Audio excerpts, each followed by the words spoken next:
10:30. Not obviously much. Quite reasonable. Well, I suppose we could organise an Easter egg hunt round the Low Laugh for everybody down at Camp 1. Yeah. More like a hut hunt. It's more like a hut hunt, yes. And have you seen what the Easter bunnies have done? Yeah, they're taking away our house. They're taking away our Good house. morning, kids. Morning, Laurie. Good morning. Welcome to the free. Thank you. Bad luck, mate. Strings and all sorts of stuff. Who wants some glue? Did anyone hear it go? No.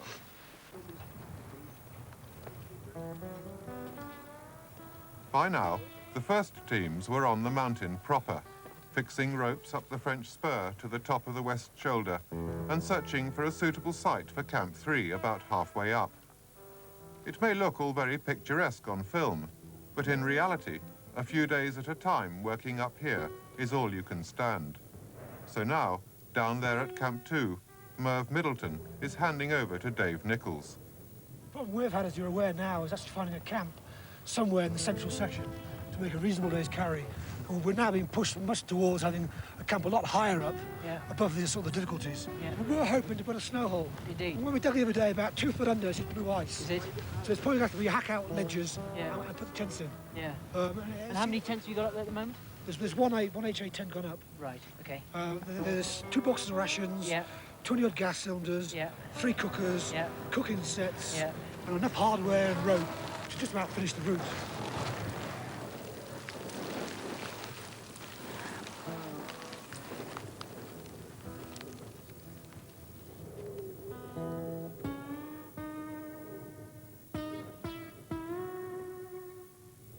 Dave Nichols was destined to do great things, but right now he was due for his share of the Big E blues. The wind up there was absolutely brutal, it really was. And we were being blown over. The still air temperature was below -10. I mean, I probably -15, I should think. And a really violent wind, which was, as I say, blowing you over from time to time. And you can imagine what the wind chill factor from that is. I mean, it goes right down to -60, -70. So that any exposed flesh at any time, you know, is liable for frostbite. We were able to fix from our high point on up, and then we got to the Japanese camp, and to our great delight, discovered that there was a box of 19 oxygen bottles up there full, which will be of great benefit to the expedition. It is accepted practice and plain common sense to save on load carrying to the higher camps by salvaging whatever you can.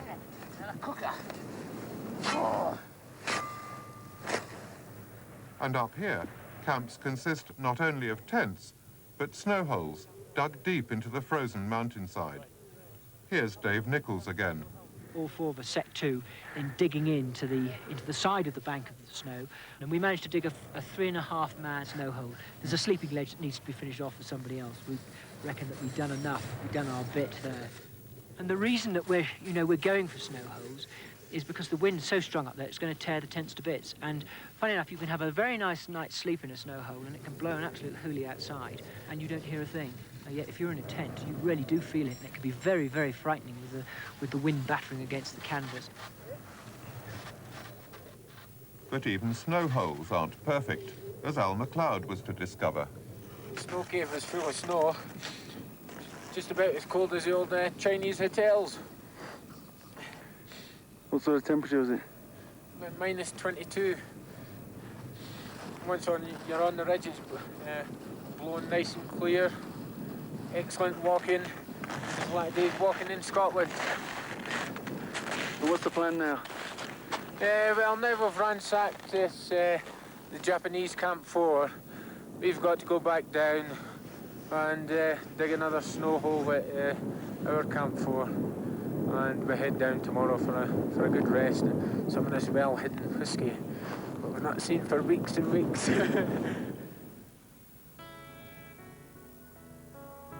At the end of each 4 or 5 day stint, one team would come down and another go up to replace it. Occasionally, the ferocious wind dropped and the back-breaking slog of establishing Camp 4 near the top of the West Ridge was almost enjoyable. So we've been working quite hard, in actual fact. So rather than enlarging the one that was there, you've built another one, have you? Yeah, we dug another one for about another, probably get about 8 in it at a push. That's what Dougie wanted. He wanted about 12 accommodation for 12 up there. Yeah.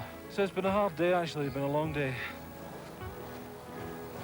It wasn't all plain abseiling by any means. Working at altitude was taking its toll. Almost everyone got hacking coughs and blinding headaches, and several team members suffered from acute mountain sickness in one form or another. Here's Pat Parsons. If you get down, you'll probably recover. If you stay up, you won't recover.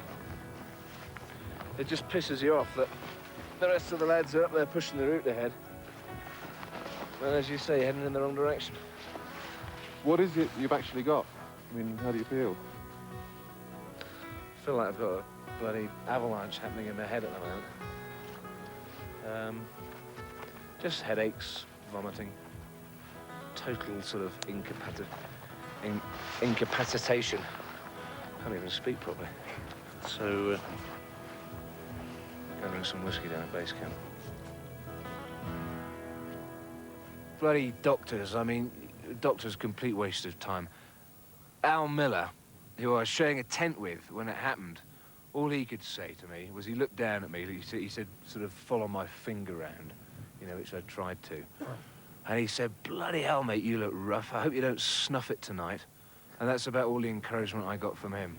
It's something to do with your vision, so it's worrying. And the fact that I don't know what it is doubly worrying. And I'm just going to sit around here and I'm going to get bad-tempered and I'm going to bite people's asses and probably not be a lot of fun. Sadly, Pat never recovered sufficiently to achieve what he wanted up on the mountain. And he certainly wasn't the only one. But at least base camp was by now acquiring a few home comforts, thanks to people like Dave Orange.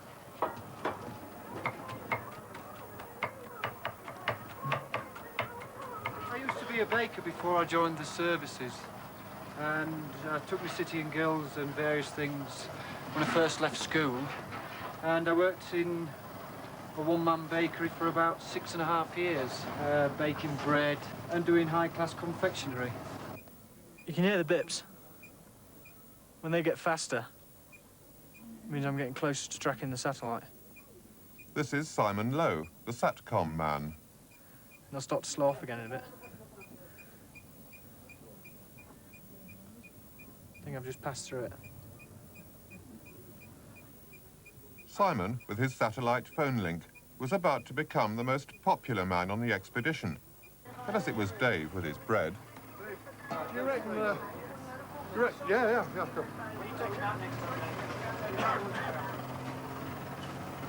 Do you reckon that was, your skill in this thing was in any way a bonus and you're getting selected for the team?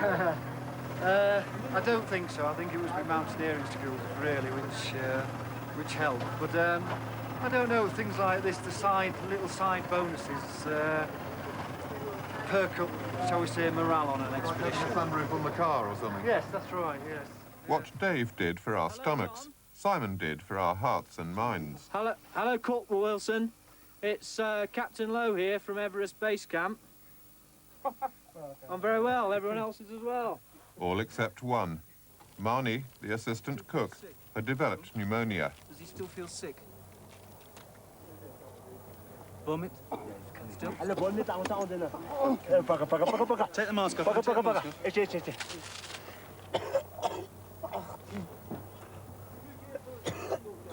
Marnie might die. A real crisis for Andy Hughes, the doctor. We've given him antibiotics for his chest infection, intravenously. Oxygen is a mainstay of treatment, really, but so it's a bit controversial because we're in pretty short supply, but at the end of the day, it's... Just everyone relax. OK, Manny? Last night, from about midnight, he got very delirious, sort of comatose, and his blood pressure started dropping. He went into shock, which is, you know, secondary to the bacteria that's infecting his lungs. And eventually his blood pressure dropped so low that we started a drip to try and push his blood pressure back up, because the danger is that if you don't keep the blood pressure up, the kidneys back up as well. But it's just a waiting game now, and the antibiotics should be gripping by now. And the next 12 hours will be critical. Last night, to be honest, I didn't think he was going to make it, but early this morning I would have said 50-50, but now Can't give him more than that. Happily, Marnie made a full recovery, thanks perhaps to his fellow Sherpas' prayer flags, and more certainly to the antibiotics and oxygen. Oxygen was to be used high on the mountain, and as Andy Hughes said, it was in short supply, principally because it's so expensive. At around £25,000, this was the largest single item on the expedition's bill. And up here, the climbers would use it day and night.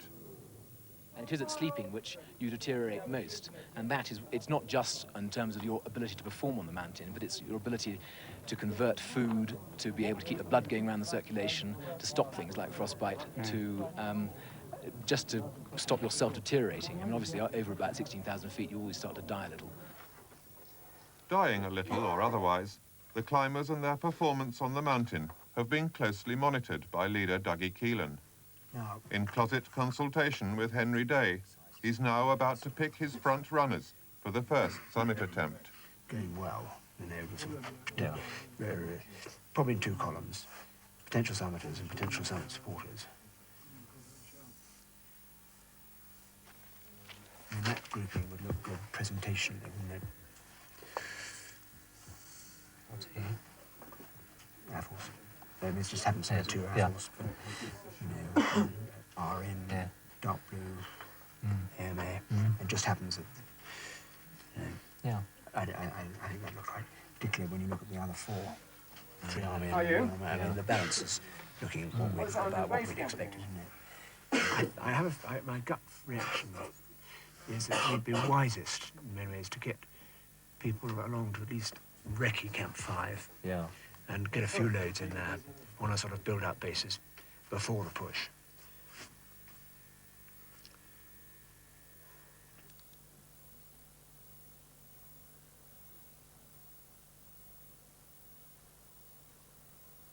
There you are.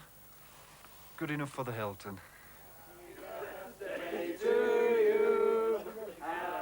April the 12th was Henry Day's birthday. But secretly, everyone was far more concerned with whether they would get a slice of tomorrow's cake when Dougie was to announce the first team of summiteers. I think right from the beginning, we've all been absolutely clear in our minds that we're here as part of a team with a team effort, with a team goal. And if the team does actually succeed, that's one layer of icing on the cake. But the second one might be that you might actually have something to do with it as well. But I don't think I'm going to be unduly disappointed. I think the people who are going to get the summit shots are going to be, and Dougie's about an Army, Navy, Air Force man. I think it could be slightly unrealistic, unless you can somehow manage to have everybody in the right time, the right place at the right time. Personally, I'm just here to give it my hardest. I've been here before. I've been to altitude before, and I just want to do my best. Obviously, I have intentions that I shall stand on the summit, but I mean, the weather and a lot of other factors will come into it before then. Well, one can't possibly say. It's at this stage, that is, because very often it's a question of natural selection. You get two pairs who are going particularly well and have formed a good, strong team, and they, to some extent, naturally select themselves. I mean, I do hope that in this instance we'll get more than just one pair or two pairs on top, but of course that will depend on weather. I think it's probably my judgment nearer the time. Okay, what you've all been waiting for, names. Now, the second summit group is, there are still two names that I'm not going to put in, 2 out of the 4. I'm deliberately ducking the issue on at the moment because my mind isn't quite made up. And I've talked, as I said, and consulted with others, and we feel, to hang on a little bit longer to see how people are going. But the first group, the 4 that will go on, will be Nichols, Maxwell, Moore and MacLeod. The second group, the summit 4, will be, and I said I'm only going to give 2 names at the moment, will be Middleton and Garrett. Surprise? Happy, yeah. Over the moon. Oh, I'm chuffed to hell to be chosen. Can't disagree.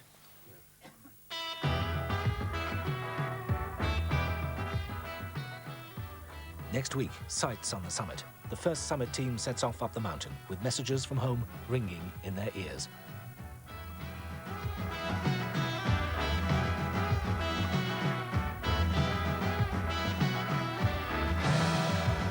Terry Moore and Al MacLeod. We represent all the efforts of the team, and since we're the first ones to crack it, we've got an extremely important job to do, and I'm very confident unless we get a blizzard, we'll get up there. Absolutely certain of it.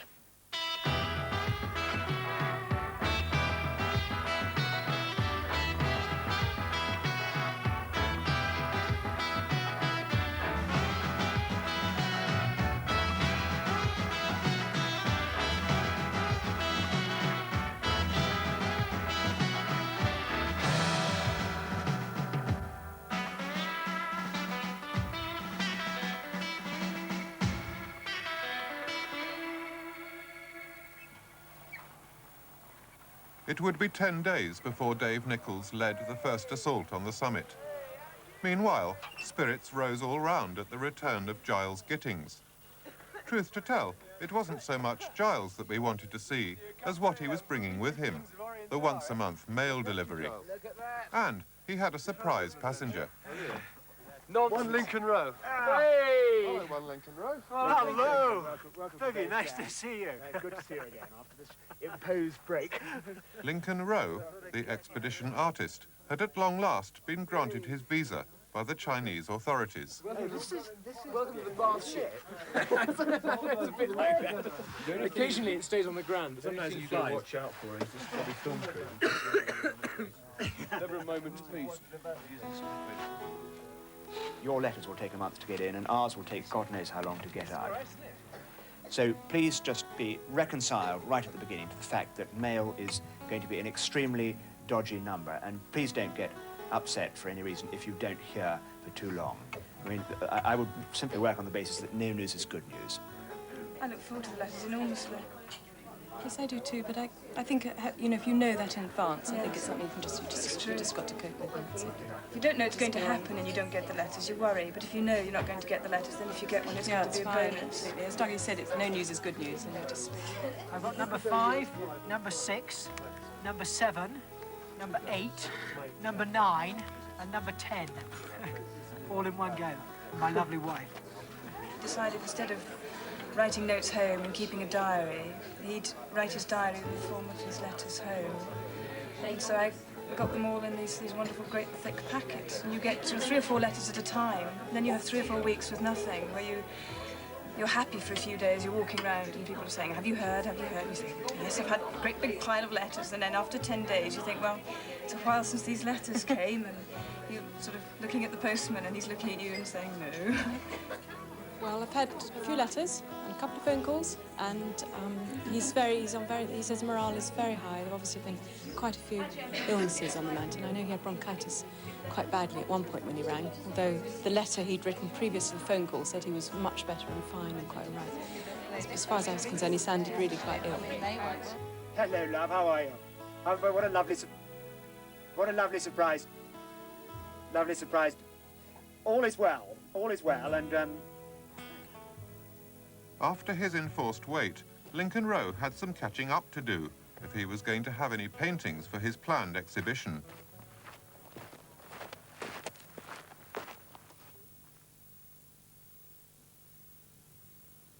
What I'm doing just now is not only drawing, but I'm watching the mountain. I'm absorbing the changes in the light and the atmosphere over a great period of time. And at the end of the day, the painting itself is an accumulation of that experience. And likewise, when I work from drawings back in the studio, I work from drawings such as these using Conte. And what I draw on is the recall. And I can reproduce virtually any kind of light or atmosphere that I want to do. I can impose a change on the subject, which a photographer can't do. I can move things around and so on. And you've got a much more powerful sort of image, a much more sort of potent kind of image, and a much more personal view of something. Invisible to Lincoln, there are 2 men up on the West Ridge. They are even invisible to our camera. Such is the scale of Everest. This panning shot covers well over a mile.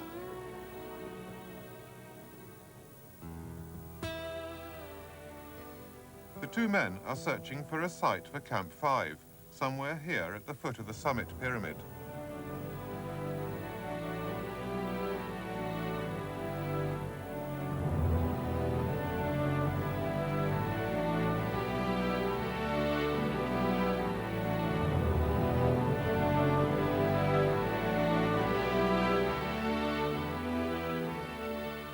Having built a new snow cave up at Camp 5, the two climbers report back to Dougie at Camp 2.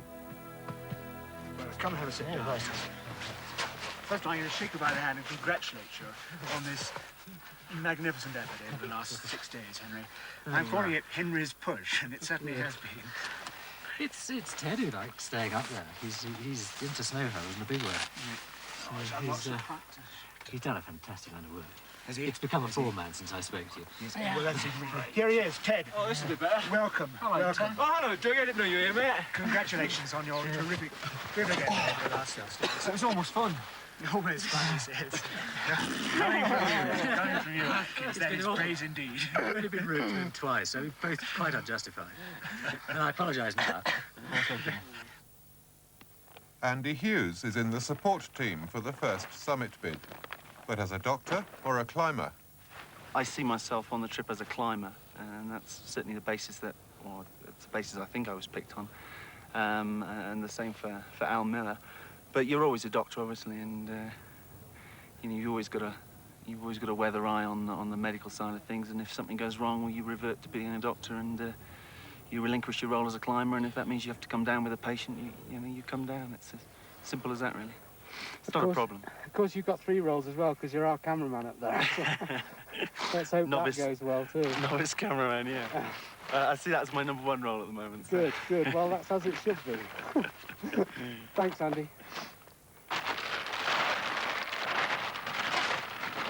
There are 6 in our group, and the first 4 of us are going up this afternoon to Camp 3, and then through tomorrow to Camp 4, and then our main sort of big lift is the lift from 4 to 5 when we're carrying all the stores, or a lot of the stores needed for the summit bid. The so-called logistics get horrendous at this stage. In addition to all the necessary equipment, there will be 3 separate groups on the mountain. Al Miller's support party, going up today. Yesterday, Merv Middleton had led an advance party to break the trail. And tomorrow, the summiteers themselves will set out. Their leader, Dave Nichols, welcomes his team to Camp 2. This is Al McLeod. Well, Ian was sitting in the tent at the yak dump when we came by. Was he? Here's Mark now. No, it's Terry. This is Terry. Mark's just coming. Is he? I was, but not at summiteer Terry Moore's pace. And Ian, our sound man, was still a long way behind me.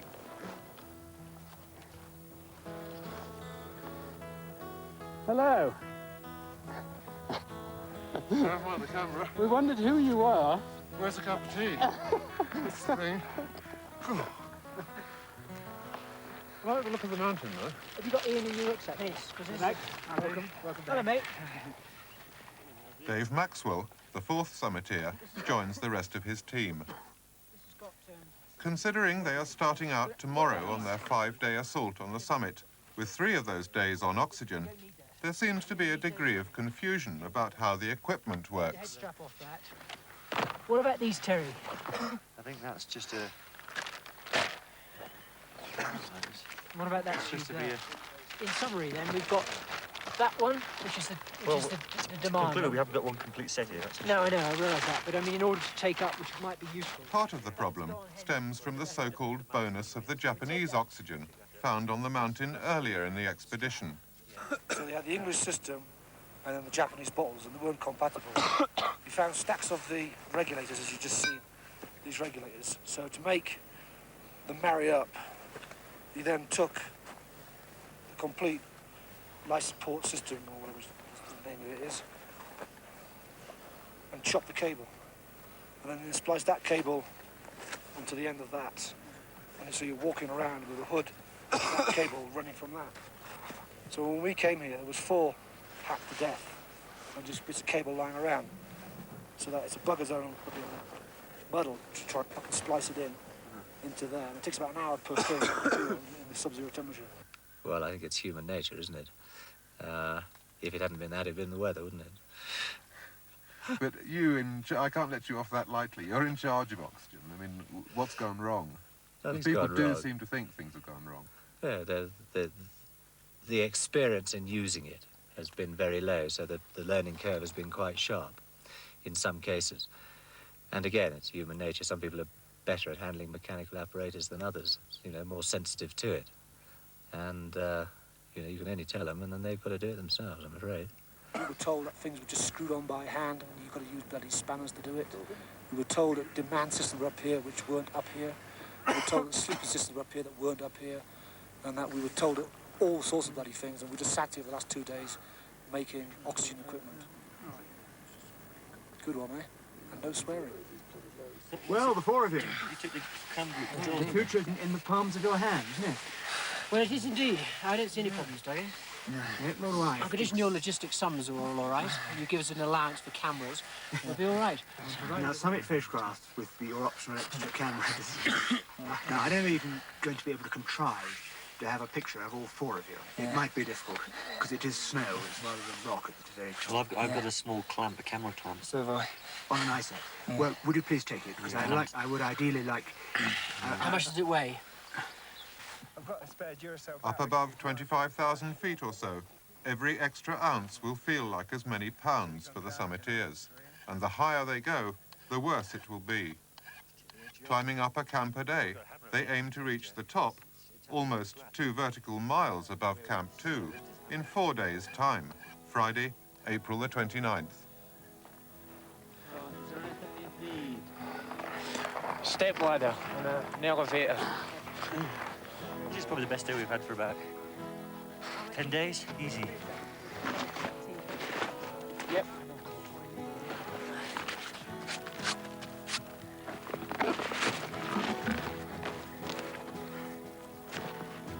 Catching my breath just doing the laces up. Always do a good bow. It's a terribly exciting moment, actually. It is. 2 years worth of planning? 2 years worth of planning, and here we are at the final launch. Indeed. And it's really quite emotional, I'd say. It is a bit. Very hand, all the very best. Yeah, great. Cheers, mate. Well, we do our We'll be absolute watching you utmost, closely. I assure you We'll be that. talking twice a day on the radio. Indeed, indeed. And we have every confidence. Indeed. You have, behind the four of you, there are at least 32 other climbers who are putting their hopes in you. We couldn't have a stronger team, I assure you that. Yeah. And we'll all do Best our of luck. absolute utmost. Thanks so much, Dougie, for all your help. Good luck, Terry. Max, all the best. Thanks, Very Dougie. good. Best of luck, Al. Thank you. Cheers, Keith, mate. Thanks for the breakfast. Buddy, get us up the hill. Give it well in. What is it, 5 days' time we'll see you back down here? 5 days' time, if you play your cards right, you get another good breakfast. Oh, we'll do our best. Cheers, then. All the best. All the best. Cheers. Yep, see you later.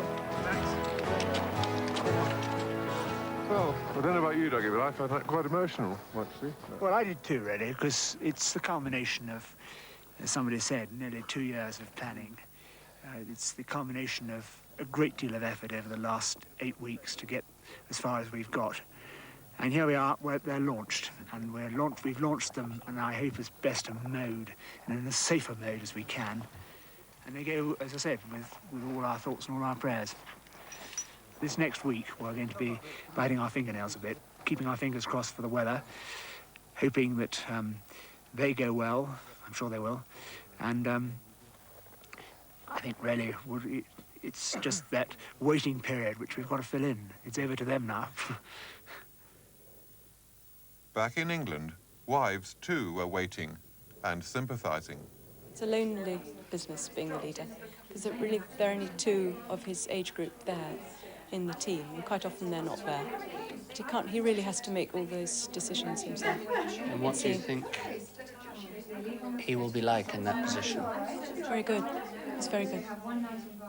Once he makes a decision, he sticks to it, and he usually makes the right decisions. I have total faith in him. In the hope of giving each other, if not their faraway husbands, a bit of moral support, the climbers' wives had arranged a get-together. Amongst the company were the wives of 2 of the summiteers. Inevitably, we asked how they were feeling, and got the inevitable answer. Nervous. Yeah. Nervous but not surprised. No. Very pleased, obviously excited. just be glad when we hear from them We've now. had letters from both of them saying how happy they are to be going out with each other, which is nice, independently, which is it's very it's good, isn't it? They get on well together. Very well, very well, obviously, and they trust each other. When you've got to be able to trust each other at that height, haven't you? And they've both been on Everest before, haven't they? David hasn't. He's been to the Himalayas before. My husband has, yes. He was on the last expedition, wasn't That's he? right, yes. But he's not been up. No, not been up before. No.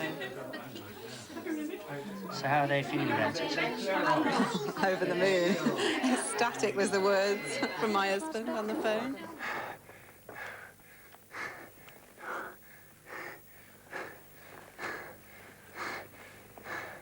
I thought the weather looked as though it was clearing out there for a while. But it's just clagged right in again. Elaine's husband, Dave, arrives at Camp 3, the first night's stopover, followed by Deirdre's husband, Dave Nichols.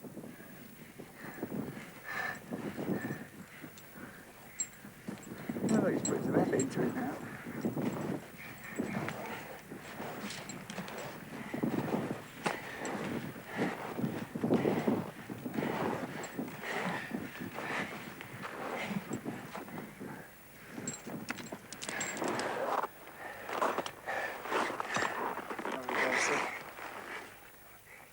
They will be sharing this snow hole with the other two summiteers, Terry and Al.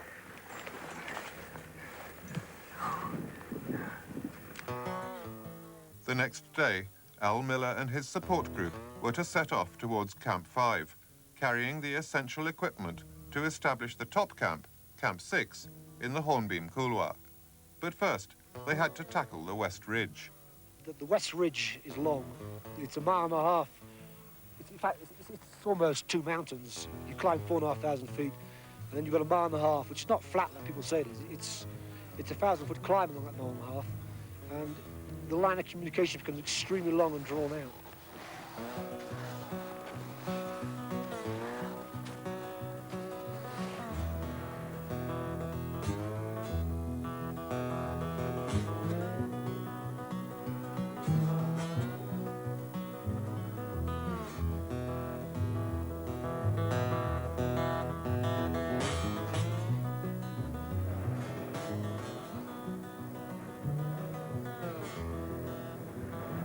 Well, Al Miller's group in the end got away at about 12 o'clock today, which is really very late indeed. But on their behalf, I must say, they had their first night on oxygen last night. And there was quite a bit of confusion about fixing up the regulators and the different types of mask for sleeping.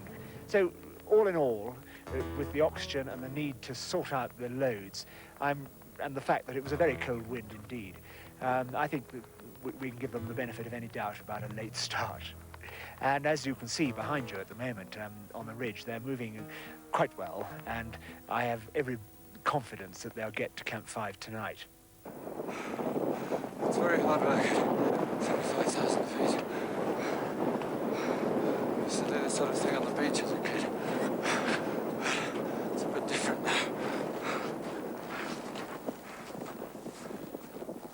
At 25,000 feet, Al's group had been on oxygen for the carry, but not for clearing the entrance to the Camp 5 snow hole.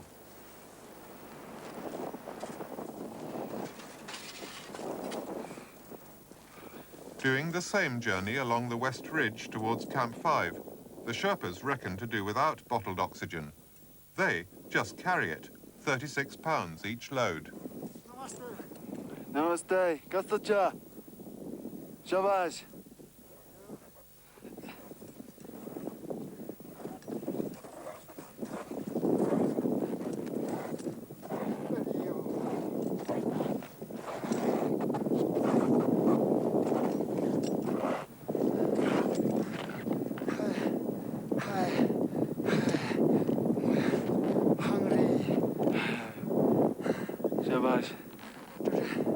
Oxygen carry, very hungry.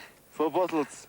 Yeah. Very good, very good. Having dumped their loads of oxygen, the Sherpas would turn round and walk all the way back again.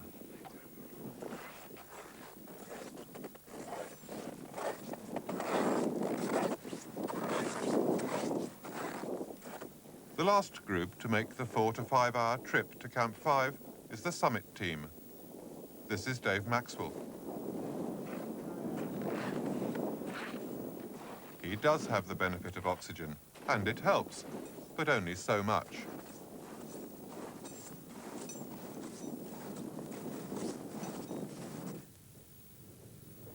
Hello, base camp. This is Camp 2. Radio check, over.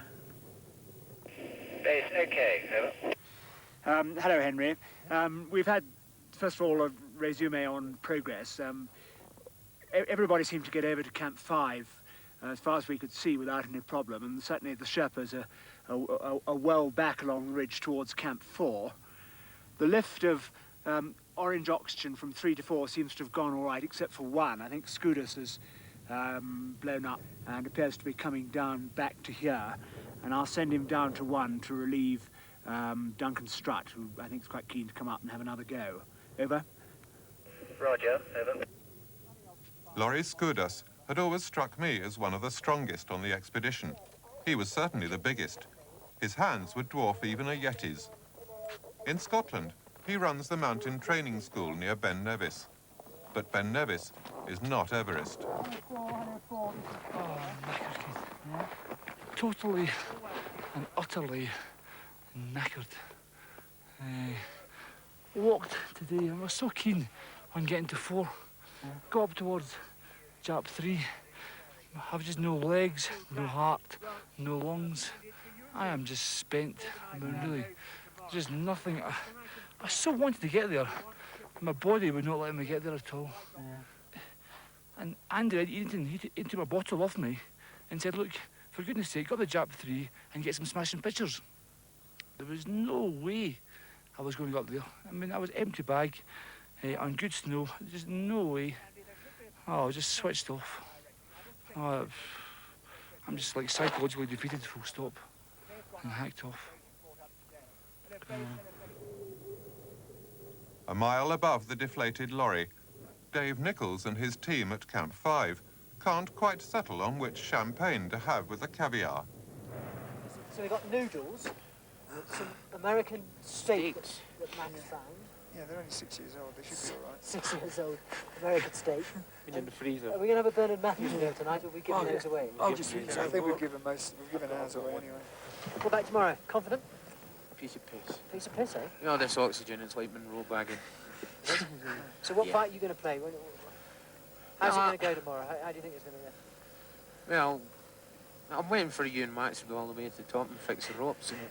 Me and Terry will just follow in behind quite easily.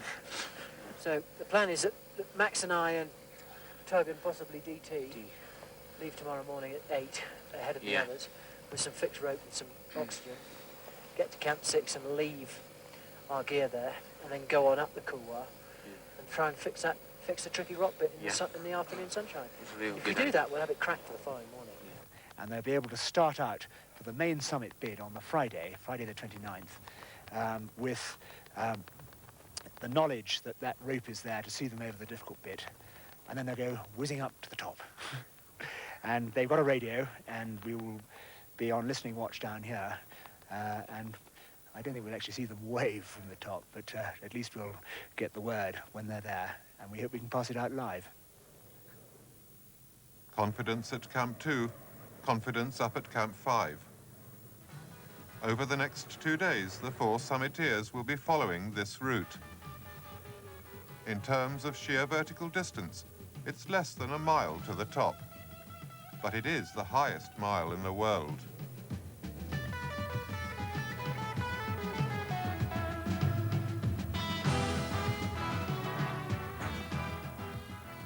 Next week, nothing comes easy. As the first summit team battles towards the top, a second bid is set up to follow in their footsteps.